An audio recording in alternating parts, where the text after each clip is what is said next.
Hey everybody.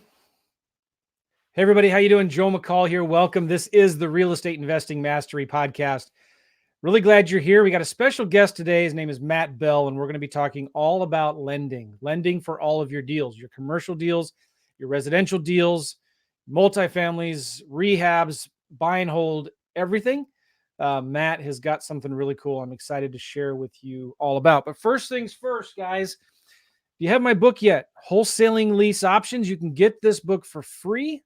It's a real book. Look, see? You can get it for free at WLObook.com, WLObook.com. It's the fastest and easiest way to make money in real estate today. I love lease options, and you can get it for free. So go check it out right now, WLObook.com. Now, a lot of you guys, too, are regular subscribers and listeners to the show. I really appreciate it. If you haven't left me a review, I just want to ask you to do that. I would really appreciate it. Go subscribe to the podcast, either on Apple Podcasts or any of the other podcast players that you might be listening to. Subscribe to the channel and leave us a review. Give us a 4, 5, 10, 20-star review if you want, or one. But leave us a review. Let us know that you like the show. I'd really appreciate it. Cool?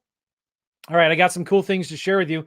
I'm going to bring on my guest. His name is Matt Bell. Matt, how are you, my man? Hey, good, Joe. Thanks for having me. Good to see you. I'm glad you're here. Thanks for being here. We've been in a couple masterminds together over the years, and we're in one right now together called Leadership Boardroom.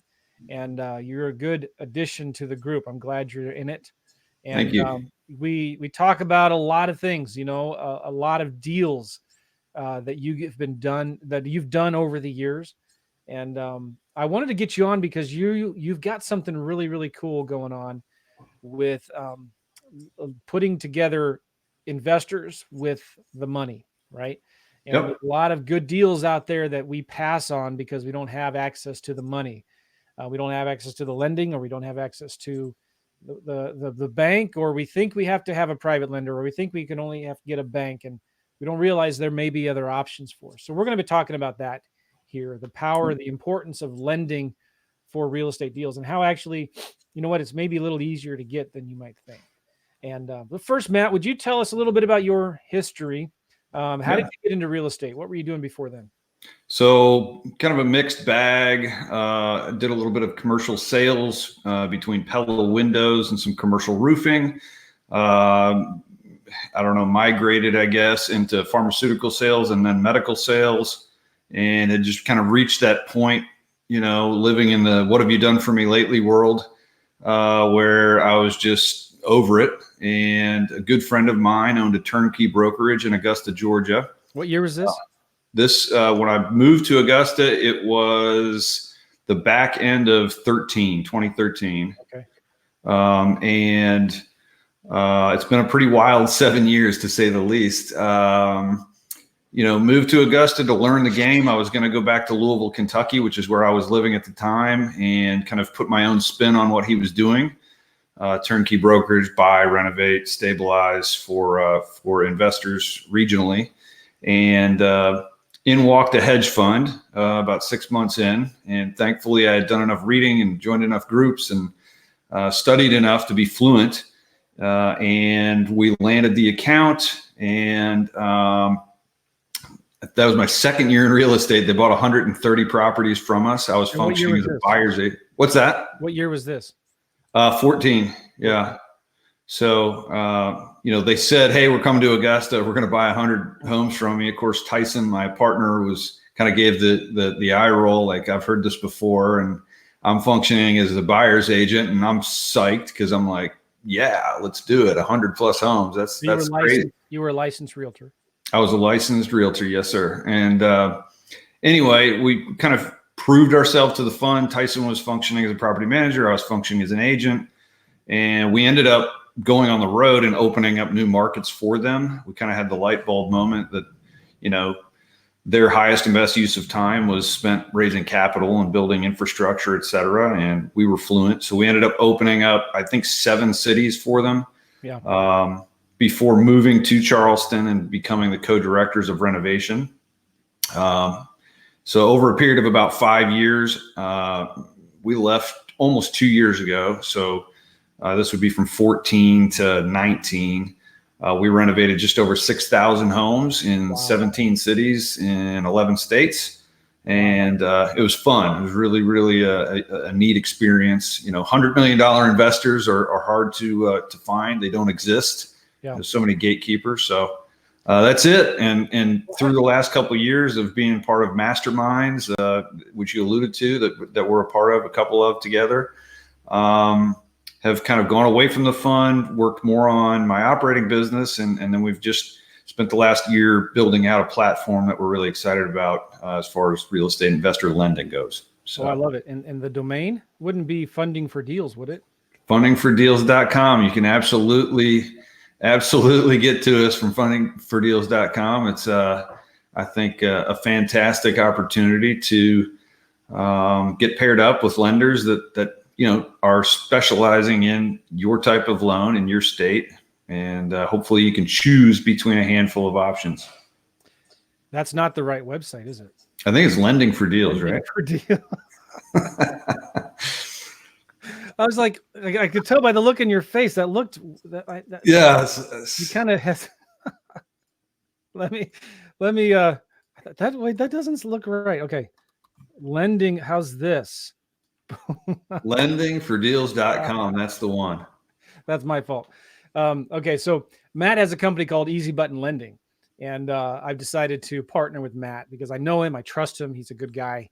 And I said, hey, listen, I'd love to point my people, my podcast audience, my email list, you know, YouTube subscribers. I'd like to point them to you guys. And so that's why I got this domain, Lending for Deals, so you can get pointed in the right direction. And Matt's got a phenomenal company, and I want to talk about this, Matt, a little bit. Okay. Easy Button Lending or lendingfordeals.com. What do you guys do? And we'll maybe go back a little earlier. Why did you decide to do this? Well, I mean, for a few different reasons, some challenges that we've faced over the years as an investor, certainly. And, you know, kind of coming from a little bit of the Kiyosaki tutelage, you know, quadrant 4 is when your money is making money. And I felt like it was kind of the natural progression, the next iteration, if you will, for, you know, my interests in real estate and investing in general. So we've spent a good amount of time, energy, and effort, and certainly capital trying to put together something that should help a lot of people get paired with, you know, what will be or the right fit for their type of deal versus, you know, getting the square peg in a round hole treatment, which seems to happen far too often. Yeah. Yeah. By the way, guys, before I forget, we are broadcasting this live to the YouTubes and the Facebooks out there. So if you're watching this, please tell us hello, comment in the Facebook below, and also tell us where you're from. Say hi, tell us where you're from. And if you've got any questions for Matt, type them in the comments, either in YouTube or in Facebook, and I can see them here and I'll pop them up and I'll show them to Matt, like Malcolm. What's up, Malcolm? Watching us on YouTube right now. What's going on? Thanks for being here.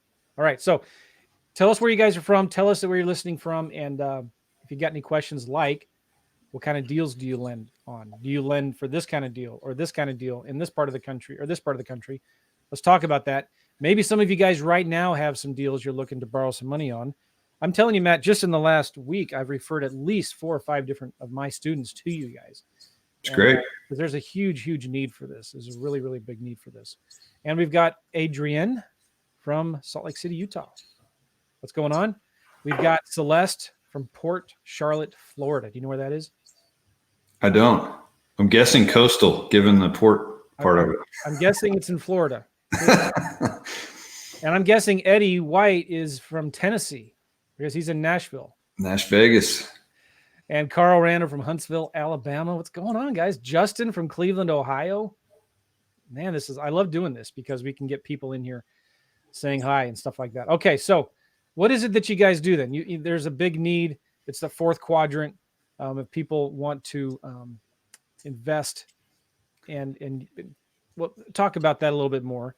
Sure. 4th quadrant stuff and why you created and what this company does. Sure. Yeah. So I guess the genesis was kind of a win-win from a leadership and a student. So a mentor and a student perspective. Guys like yourself, Joe, that have big followings, that have a lot of people that they're wanting to help on a day-to-day basis, are constantly asking you, where do I find funding, right? And so I felt like there wasn't a one-stop shop. There wasn't a kind of global, if you will, solution across the U.S. A lot of times, so we'll just take fix and flip, for instance. The answer of who the best fix and flip is in Charlotte, North Carolina is going to be different than in Louisville, Kentucky, which is going to be different than in St. Augustine, Florida, so on and so forth, right? It's a really, really fragmented space. And so one of the first things we wanted to accomplish was to have the ability for someone like you, Joe, to be able to just say, look, just go to one spot. It's the answer. We can get you connected with the right lenders via the conduit, lendingfordeals.com, and you'll get paired up with the top 4 or 5 potential options for your type of deal in your state. So that was the first thing.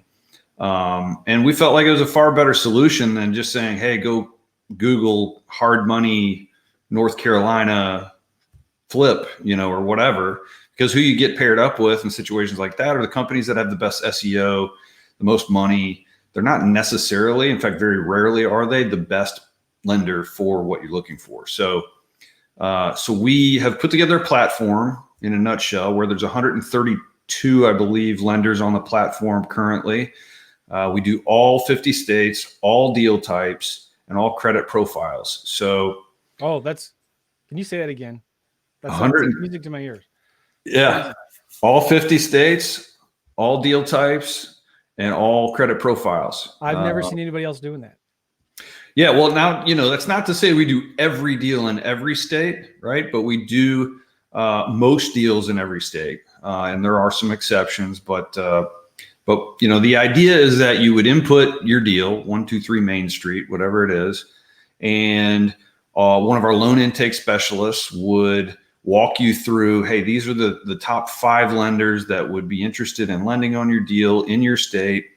And you might be able to choose from, or you would be able to choose from a range of options, right? So I'll just use fix and flip terminology for just because I think it's what most people are comfortable with. So you might get an offer for a 70% loan to cost offering at, say, 7% interest and 1 point, which is really cheap money, but you have to put 30% down, right? So a little more skin in the game. You might get 80% LTC at 8 and 2. You might get 90% at 9 and 3. You might get 100% even at 10 and 4. These are all hypotheticals, obviously, but sometimes as an operator, it makes sense to go with the more expensive money because you have far less skin in the game. And then other times it makes sense to go with the cheaper money because you have a little bit more money in the bank. You might have just gotten a closing or two to go through. And so you're incredibly cash flow sensitive, generally speaking, as an operator. And so to have the ability to choose, I felt like was a really big value add for. Oh, we lost you, Matt, or you lost me. Well, I'm pretty sure I'm still going. Matt will come back here in a second. Mark, post this question or comment here. This platform is a no-brainer for my students. Love this. We got some good questions from Adrian, Celeste, Justin. What's going on? You're watching. Appreciate it. Yes. Hey, Matt. Oh, we lost you. Yeah, I don't know what just happened there. Sorry about that. I don't know either. Where'd you lose me, Joe? I don't remember. Like 30 seconds ago. We were talking about all lending, and you hook them up with other lenders that are in their area, that are lending in their area. But what's important to understand, unlike some other services that claim to offer this, all right, you're not just sending their email out to a huge list and then they're going to get bombarded with a ton of calls and spam and text messages. Will you talk a little bit about that? Sure. Yeah, absolutely. There's actually a handful of different services out there that do just that. They kind of paint the picture that they're going to be a conduit, but but really you're inputting your information and they're selling the lead to a bunch of different lenders.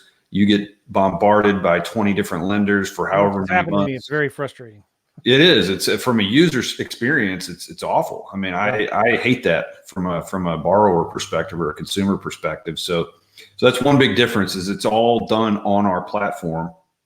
We're actually excited to have an AI-based platform launching, hopefully sometime in Q2 that we've been working very hard on as well. It should make it even faster and more efficient, and will allow us to onboard more and more lenders. That's one of the big goals, is to continuously onboard lenders to drive the cost of capital down for the borrowers. Trying to think of what a good analogy would be, Joe. So a lot of people are familiar with LendingTree. Yeah. In the primary mortgage world. Yeah. So you enter in your information to LendingTree and they say, hey, Wells Fargo or Bank of America or whoever is the best match for you. That's kind of what we do, except we're in the hard money space, the private lending space. We do have family office money. We've got some wholesaling, or wholesale lenders that the street or the public doesn't have access to, some institutional lenders, and some private lenders as well. So we've kind of got a mixed bag of a bunch of different options, and it's all on the platform. We don't sell your information. You're not going to get peppered. It's you have one place that you go, and our loan intake specialist will walk you through the process and try to get you paired with the right solution for you, given your cash flow position, the type of deal, the state you're in, et cetera. So nice. Good. I'm just looking here at the website. You provide transactional funding, private lending, stated, what does that mean? Stated income, stated assets? Yep, that's right. Fix and flip lending, rental lending for people that are doing the BRRRR strategy, right? Buy, renovate, rent, refinance, repeat. Is that it? Bridge financing, hard money, rehab, and construction. Is that right? New construction, land development. Yeah. So we have 10,000 different loan types. And so you can buy a hotel, you can buy 50 rentals, one rental, fix and flip, transactional. You can buy a gas station, a bowling alley, a marina. I mean, it's really, as long as it's a business purpose loan, we likely will be able to come up with a solution for you. And as long as the numbers are good. Well, it's got to be a good deal. Yes, yeah, fair. Yeah. Absolutely. You lend on, I'm looking at your list here, 1 to 4 unit investment properties, apartment buildings, multifamilies, assisted living, auto dealerships, auto repair, bed and breakfast, retail, gas stations, motels, hotels, condos, offices, rental home portfolios, restaurants, self-storage, special use, single purpose, triple net, and more. This thing I know a lot of people are wondering though is like, okay, I just need some transactional money, right? I'm wholesaling a deal and I want to be able to get the cash to buy it and then quickly flip it and turn it, sell it. And you might need a proof of funds or something like that for some short-term transactional funding like that. Do you do that as well? We do, yeah. So transactional, same day, double close kind of thing. We definitely do that. We provide proof of funds very much in an automated fashion. So as a buyer, from a credibility standpoint, a lot of times when you are sending out offers to potential sellers, it gives you certainly a legitimacy that you wouldn't have otherwise, without going through all the hoops and submitting your last 2 years of tax returns, so on and so forth. Obviously, there's due diligence, and there's a clause in there that we're going to do some additional due diligence. But yeah, we do provide that free of charge. Lendingfordeals.com are getting a lot of, I haven't had a podcast this long where we're getting this many comments. This is good. Ken is asking what's the website, and I just posted it and he said thanks. That's cool. Celeste, this is awesome. Jamil is from New Jersey. Mark says he can hear me when I was lost. Mark also said this platform is a no-brainer for my students. I love this. Adrian is asking, what does that mean, all credit types? Can you explain that? Sure, yeah. So everybody has a credit rating. Most types of loans, well, I don't want to even say that. Depending on the type of loan, they're going to do some level of credit check, right? A transactional lending situation, there's zero credit check because it's same day and it's asset based 100%. Ranging all the way up to, you can imagine, a $10 million multifamily deal. There's going to be a lot more diligence involved and definitely a hard credit check. But the stuff in the middle that would be a soft credit check. So something that they're checking your credit, but it's not going to ding your credit for that check. And so there's a range of credit checks.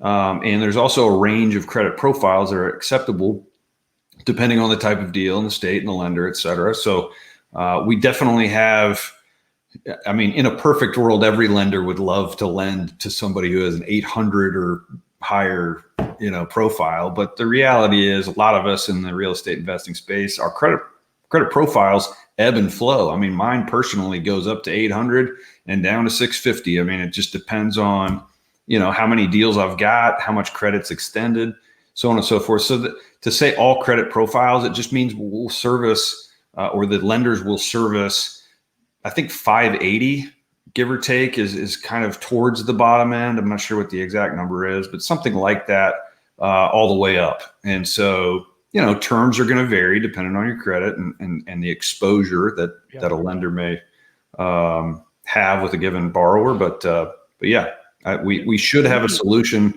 for almost every credit profile above a certain point. Yeah. It really depends on the deal too, doesn't it? It's just, If you've got a good deal, the money is easy. Right. Celeste is also asking here, what's your criteria for lending? We kind of just talked about that, but maybe talk about, like, what's the deal criteria for lending on let's just say a single family home. Yeah, I mean, most of the lenders on the platform, and again, this is going to be a range. So people ask me, what are the rates? So this is the idea behind the platform, is that people are bidding for your deal essentially, right? And so a lender on any given day is going to have more or less capital to deploy, right? So let's just say they've got a $90 million book and 89.5 million's on the street already. Well, they're pretty well fully deployed. They're not going to be that aggressive for your deal, no matter what deal it is. Mm-hmm. Other days, somebody may have to deploy 30. So they've got a $90 million book and they've only got 60 on the street. They're going to be pretty aggressive to deploy that capital. And so the idea is that Monday will be different than Tuesday, it'll be different than Wednesday. And on any given day, based on your deal specifics, you should be looking at the top 4 or 5 potential options for that deal at that point in time. And so there's not really a what is the criteria simple answer, right? Because again, the diligence is totally different for a big multifamily commercial building than it is for a transactional funding deal. Exactly. And everything in between. Adrian is asking, do you offer proof of funds? We already answered that. If you go to lendingfordeals.com, there's a button right there at the top. That's right. How long does it take to get it? And sometimes, lenders need money fast in the competitive market. So how quickly can you close? Transactional funding, I believe we can go all the way down to 2 days. Same day may be a possibility. However, I would imagine there'd be some kind of expediting fees that would be associated with that. Generally speaking, because we are a conduit to the lenders, it's not as quick as you would go straight to it, but it's pretty darn close. We 2 days is what you can expect. I would say 2 to 3 on a transactional deal. Hopefully a couple weeks on a fix and flip, especially if you already have a file created, meaning you have a profile and some of your docs have already been submitted previously. So, we move pretty quick, and we understand that that's critical for the real estate investors out there. I am an investor. The point is, this is a website and a system and infrastructure built by investors for investors. This isn't like a bunch of finance dudes that have no idea what a fix and flip is. As I mentioned earlier, I've done thousands of renovations over the years. I understand the investor side, probably at this point, even better than I understand the lending side, frankly. So it's good to get it. Yeah, definitely. So what's involved with getting the proof of funds? What do they have to do? How quickly can they get it? I think there's maybe 6 data points that you got. Just go up, click on need proof of funds. There's a button top right, like you mentioned earlier, name, email, I think phone, address, It's about it. There's not a lot to it. They may ask you for ARV, depending on the type of deal. If it's a transactional, it's not necessarily relevant what ARV is because you're not going to repair it. So it's a bit of it. It depends, but I mean, you should be able to fill it out in 1 minute and have it within, I don't know, an hour at least. Or I used it the other day and it worked great. Yeah. They emailed me the letter. That's right. So you got to make sure you put in your correct email address or else you won't get it. Adrian is asking, can you lend in Utah? We do. We've got brokers in Utah. Utah is one of those states where you have to have brick and mortar. That's a statutory law as it relates to lending. So as we are a conduit, we don't have to worry about us necessarily having the brick and mortar. We just have to find lenders in Utah that we can work through and obviously foster some competition to where you win as a borrower. So, all of those questions, points, interest rates, fees, it is lender dependent, but again, you choose. Eyes wide open. This isn't hey, they pull back the curtains and surprise. Like, exactly what you're dealing with, and you get to choose what direction you want to go. Good.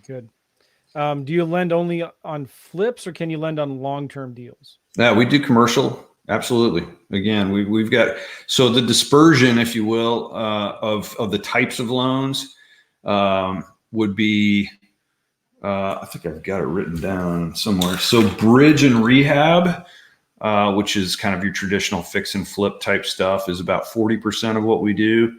And then there's 40% that would be what would be termed a perm loan.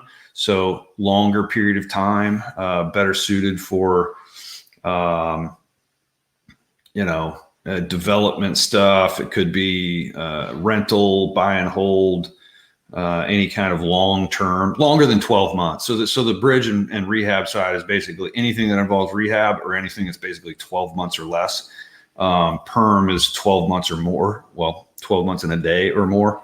And then we do some new construction that's probably, a little bit less than 20. And we do a little bit of transactional. It's not a ton, but I mean, again, we have lenders that can service any of these loans in almost any state. So it's just kind of depends on the state, depends on the type of deal, and our loan walk you through and get you paired up with the potential, suitors, if you will, and you can choose as the borrower what the best fit is for you. Excellent. Jamil from New Jersey, what's going on? I told everybody to tell us where they're from, and they are. Eugene from West Palm Beach. There it is. Mark from Lafayette, Indiana. And that one town we were asking about, that we were Port Charlotte, is actually Southwest Florida. Southwest Florida. Okay. Gulf. That's the Gulf side, isn't it? Opposite side of Miami, I guess. Yes. All right. Aishu, I believe, has a good question here. Do you refinance loans? What kind of terms? Asset-based refinance loans? You talk about that a little bit? Yeah. So asset-based that's kind of a broad term, right? Everything is asset-based to a certain degree. It's just more or less depending on the type of loan. We absolutely have refinance, cash out refi, traditional refi.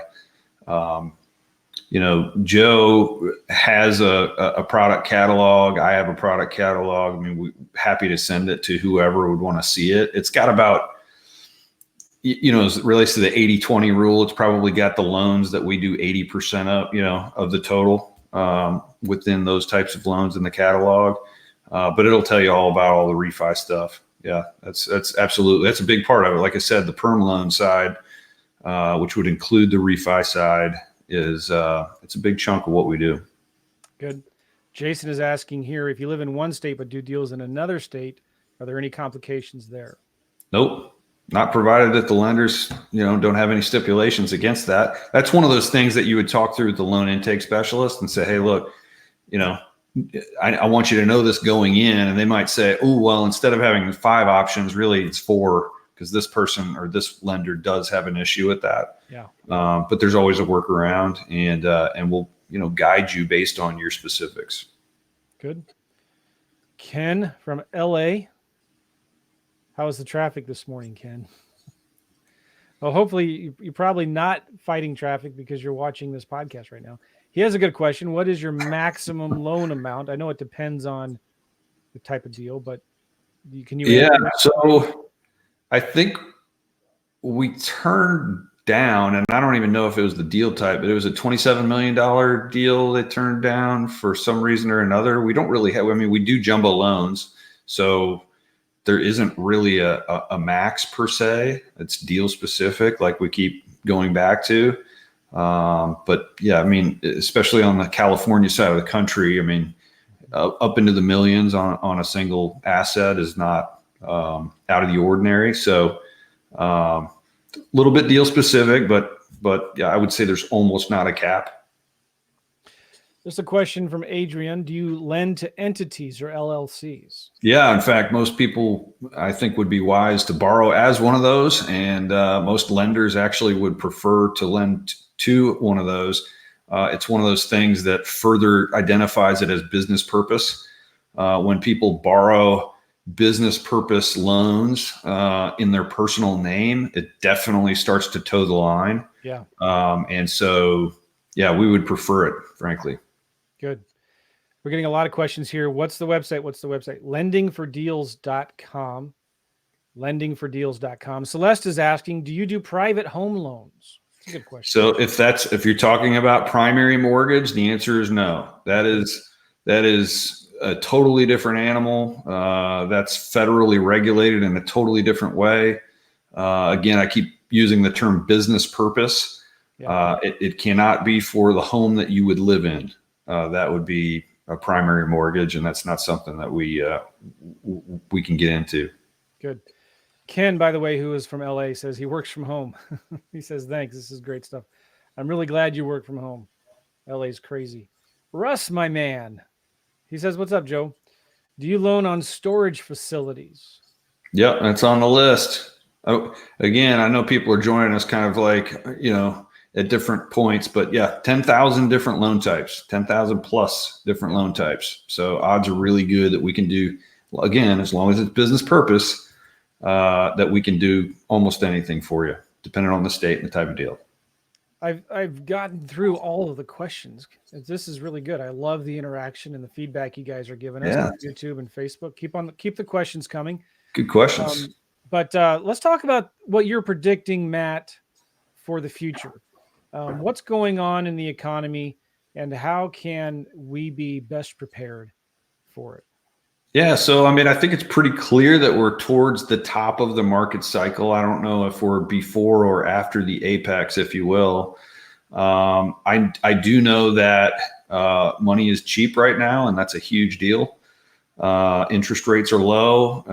Everything I see, there's no real upward trend. I think just this last week, they again had no change. So for this foreseeable future, I see it, the challenge right now is lead generating, right? It's tight because the inventory is down, demand is up, but there's still tons of opportunity. And again, money's cheap right now. So we've got a lot going for us as investors. And I would say for the foreseeable future, it's always unknown, right? Like something crazy could happen that's unforeseen. Everybody's been calling for recession, all the doomsday, the last 3 years. Right. 2-3 years at this point. And it's like, it just keeps going. And I don't see any huge change as long as the current president remains. He's a capitalist, and that bodes well for business people and investor focused people. So I don't want to get political here, but let's just say our good friend, Bernie Sanders gets elected. That's who you're charging into? All right. So I'm not taking sides. All right. But everybody can agree he's a socialist, right? I think that's right. He admits to it. And he's kind of driving and leading the Democratic Party right now, whether they like it or not. And there's this huge populist sentiment going on right now. There's a big undercurrent. At least they're the vocal minority, right? They're the one that everybody's hearing talking about it. Makes me a little nervous, to be honest, like free government health care. Like, have you ever been to the DOT lately? You're going to want the government bureaucrats to run your health care? Are you serious? All right, but free government health care, free college education for everybody. Not only that, we're going to forgive all of your past student loans, and we're going to penalize and the rich, and we're going to make it a fair, level playing field for everybody. That sounds nice, but it doesn't work, right? So nobody thought Trump could have been elected. What if Bernie Sanders gets elected? Or let's just say maybe it doesn't matter. And then maybe that's not fair. By the way, somebody bought me for my birthday present some whitey tighty underwear that said on the back, it's a picture on the butt. It's a picture of Bernie Sanders and it says, "Feel the burn." That is right on the line, Joe, of too much information. Oh my gosh. I posted it on my Facebook page. If anybody wants to see it, go to my Facebook profile, my personal profile, and I put a picture of this on. Oh my goodness. Okay. TMI, right? Yep. All right. So nobody thought Trump would have been elected, but he was. Nobody thinks that Bernie Sanders will be elected, but he just might. Who knows, right? But let's say, the market, the economy starts changing in a couple, 3 years from now. Things start coming down. How can we best protect ourselves as investors from, being in bad deals or being over leveraged? How do we avoid those mistakes when it comes specifically to leverage and debt? How can we avoid the mistakes that a lot of us were making way back in 2008 and 2009? Does that make sense? Yeah, I mean, I think the challenge and/or the way that almost anybody gets in trouble, no matter where they are in the market cycle, whether it's leverage or otherwise, is just being too overly optimistic or too aggressive. I mean, so if you're underwriting deals, I would be conservative. I mean, to the point of maybe you got to walk away from more deals than you're used to. Maybe there's just not the inventory there, and that's a reality. I'm not necessarily personally worried one way or the other of who gets elected or where we are in the market cycle. I'm, contrarian to say the least as it relates to investing. And look, I mean, depending on where you are in the market cycle, there's always a possible investment, right? There's always a button you can press to take advantage of whatever that circumstance is. So just, I'm one of those people. Just tell me the rules to play by, and I'll figure out how to win. I mean that. It's when you're playing at the bottom of the market, the middle of the market, the top of the market, there are ways to win at all of them. I think you just have to be a smart business person. That's a really good point, because I predict, and we already see this, Matt, like there's a ton of money sitting on the sidelines waiting to jump back into the market. And, maybe when the market shifts, it's a good thing it's not like the stock market where it shifts on a dime. Like literally overnight, you're down 20%. Right. Real estate moves much slower than that, right? Well, that's really good for us investors, right? Because now we can, hang on, my computer is bogging down a little bit. As investors, we can move, and adjust. Maybe when the market starts shifting down, we're not doing as much rehabbing of higher end homes, right? Maybe we're just rehabbing the lower end homes. But I'm predicting the money is going to get easier to get and find as the market starts shifting down, because there'll be more money coming into the market to pick up these deals. There may be a transition period of 6 to 12 months when people are trying to figure out what's going on. But I'm excited about the future. That's what I'm trying to say. Me too. I'm optimistic, aren't you? Me too, 100%. Look, here's fundamentally, as an investor, it is our goal to, and frankly, our responsibility to place our capital and our time, energy, effort, whatever it may be, any of our resources, to place those resources in the best available opportunities, right? So, yeah, okay, 5, 6, 7 years ago, yeah, I mean, those 25% net yield returns, they're not around anymore. But here's the deal, and this, I think you were alluding to this earlier, maybe it is 7%, 8% right now. Maybe that is the best you can do. But guess what? It's a whole heck of a lot better than 1% in a money market account, or, and I'll go toe to toe stocks versus real estate with anybody. But I mean, like, you're backed by a hard asset. You have, kind of the three different types of appreciation, right? I think we just have to continuously, even if the returns are a little bit less attractive than they were 5 years ago, it's still better than the alternatives. And so I think you just have to play smarter, be a little bit more conservative. But I'm not running away from real estate no matter what happens with the economy, period.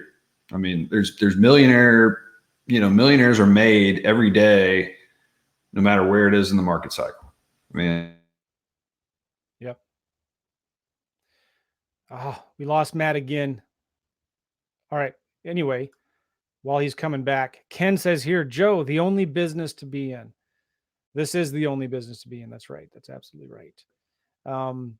We will wait for Matt to come back here. My apologies. But again, guys, if you want to get more information on what we're talking about, go to lendingfordeals.com.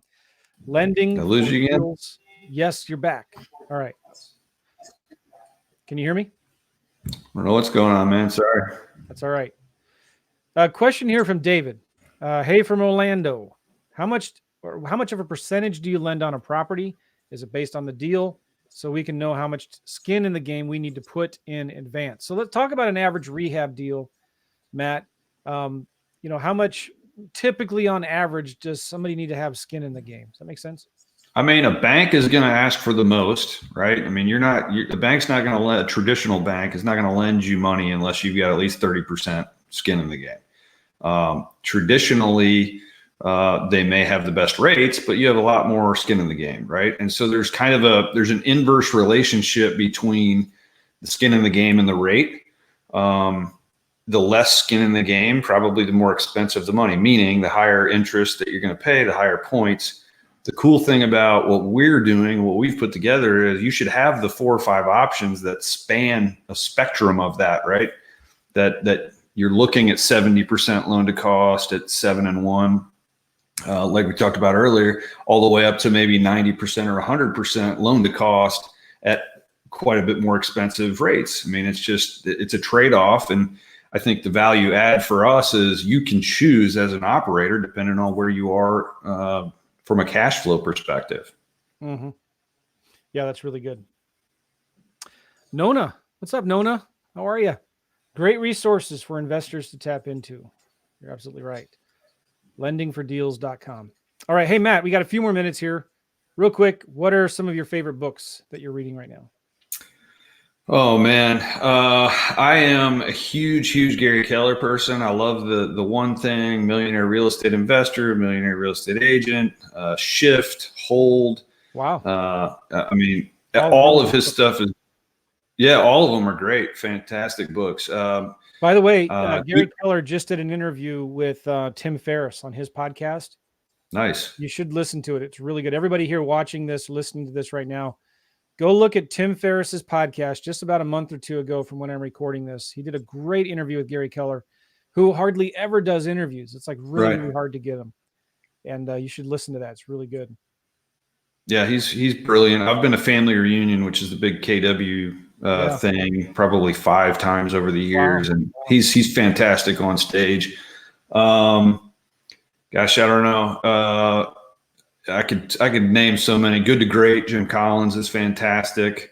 And you know what? Just as a fundamental thing, I would always recommend the book Grit by Angela Duckworth. I mean, it's so fundamental to success in business as a whole to be able to take it on the chin and live to fight another day and continue to overcome and fail forward. It's a great book. Definitely, I bleed that stuff for sure. So good. Do you listen to podcasts?